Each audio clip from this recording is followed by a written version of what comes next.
প্রধান উপদেষ্টা যদি কোনো সিদ্ধান্ত নেন কোনো ব্যাপারে আমি প্রথম থেকেই বলে এসেছি যে উনি একটা সময় দিয়েছেন ডিসেম্বর থেকে জুনের মধ্যে নির্বাচন হবে, তার একদিনও এদিক সেদিক হওয়ার কোনো সুযোগ আমাদের পক্ষ থেকে নেই।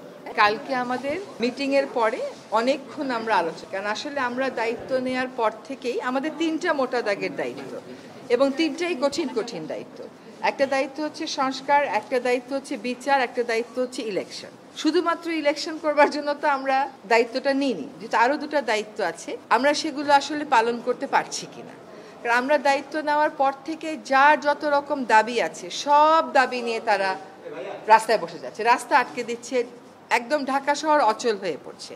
সেই অচল অবস্থা নিরসনে আমরা কিছু করতে পারছি কিনা, তো এইগুলো আলোচনা করে যেটা আমরা চিন্তা করলাম যে আমাদের এই দায়িত্বটা কিন্তু জাতীয় দায়িত্ব, এবং আমরা তো আগে থেকেই বলছি যে আমরা ক্ষমতা নেইনি, দায়িত্বে আছি। এই দায়িত্বটা পালন করা তখনই আমাদের পক্ষে সম্ভব হবে যখন আমরা সকলের সহযোগিতা পাবো।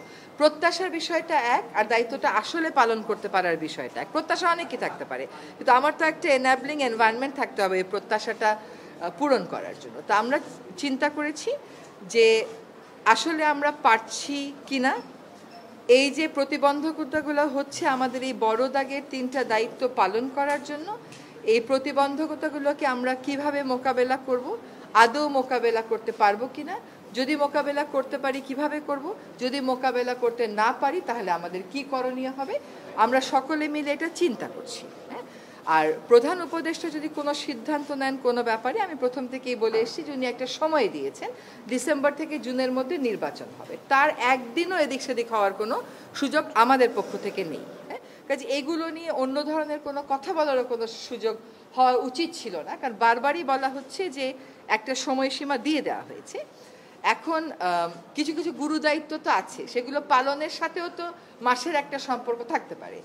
তো উনার যদি কোনো কিছু বলার থাকে, আমি নির্বাচনের প্রশ্নেও বলেছি, দায়িত্ব পালনের প্রশ্নেও বলেছি, ওটা আপনারা ওনার থেকেই শুনবেন। চাপ মানে কি, ধরেন প্রত্যাশার একটা কোনো চাপ হচ্ছে যে আমরা পারফর্ম করতে পারছি কিনা, আমাদের বিবেচনায় বিবেকে ওইটাই একমাত্র চাপ। এর বাইরে আর কোনো চাপের জন্য, ধরেন আপনি এখন এক জায়গা থেকে আরেক জায়গায় মিটিংয়ে যাবেন, সচিবালয় থেকে যমুনা মিটিংয়ে যাবেন, যেতে পারবেন না, রাস্তা বন্ধ।